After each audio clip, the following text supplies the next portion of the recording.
तस्वीरें झूठ नहीं बोलती, लेकिन कुछ तस्वीरें एआई से बनाई जाती हैं। लेकिन मैं तो झूठ नहीं बोलता, मैं सिर्फ तुमको सच सुनाता और दिखाता हूँ। एक और सच तुम्हारे सामने है, क्या मैं एक्सप्लेन करूँ?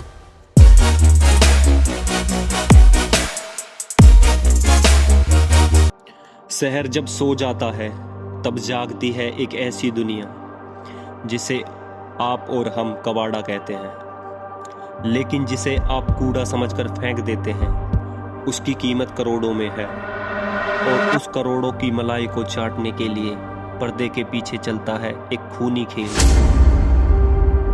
ये खेल है स्क्रैप माफिया का। यहाँ लोहा सिर्फ धातु नहीं, सोना है, तांबा हीरा है, और इस हीरे को हासिल करने के लिए नियम नहीं रसूख चलता है। टेंडरों की फाइल से लेकर कबाड़े के ऊंचे ढेरों तक यहाँ हर जगह खून के धब्बे और बारूद की गंध छिपी है। क्या आपने कभी सोचा है कि रातों रात रेलवे की पटरियां कैसे गायब हो जाती हैं? कैसे बंद पड़ी फैक्ट्रियों की बड़ी बड़ी मशीनें हवा में उड़ जाती हैं? और क्यों कबाड़े के धंधे में उतरने वाला एक मामूली आदमी कुछ ही सालों में करोड़ों की लग्जरी गाड़ियों में घूमने लगता है? आज हम इस जंग लगे लोहे के पीछे छिपे सफेद पोश चेहरों और काले साम्राज्य का कच्चा चिट्ठा खोलेंगे। कुर्सियों की पेटी बांध लीजिए, क्योंकि ये कहानी कबाड़े की नहीं, उस सिस्टम की है जिसमें जंग लग चुका है। कैसे काम करता है ये नेक्सस? स्क्रैप माफिया का नेटवर्क किसी कॉर्पोरेट कंपनी से भी ज़्यादा स्टिक होता है। इसमें 3 मुख्य खिलाड़ी होते हैं: मुखबर, मसलमैन, सफ़ेद पोश। मुखबर बड़ी फैक्ट्रियों या सरकारी प्रोजेक्ट्स जैसे रेलवे या बिजली विभाग के अंदर के लोग जो बताते हैं कि कब और कहां पुराना सामान नीलाम होने वाला है या पड़ा हुआ है।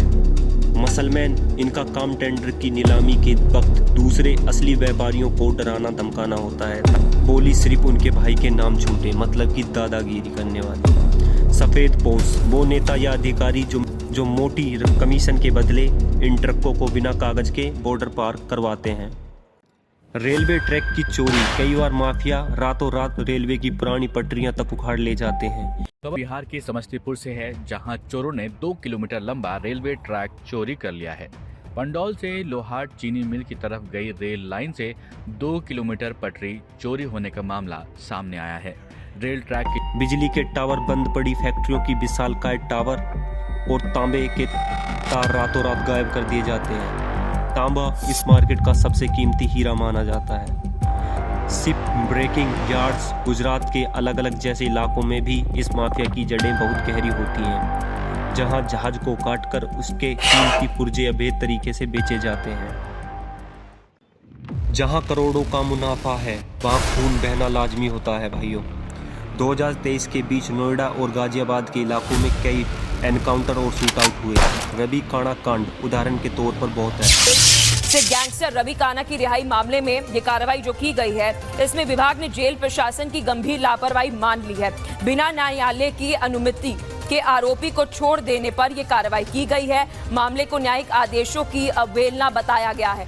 निलंबन कैसे एक साधारण आदमी कबाड़े के दम पर करोड़ों का मालिक बन गया और बाद में उस पर गैंगस्टर एक्ट लगा।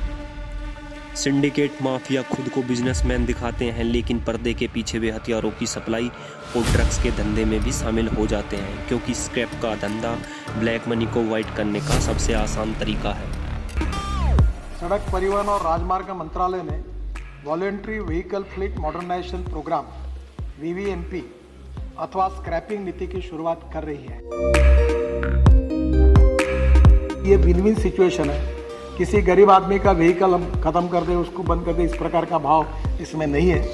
एक ऐसी विन विन पॉलिसी होगी जिसमें न केवल पुराने वाहनों को स्क्रैप करने का प्रोत्साहन मिलेगा, बल्कि नए वाहन खरीदने के लिए सामान्य जनमानस को आर्थिक सहूलियत भी मिलेगी।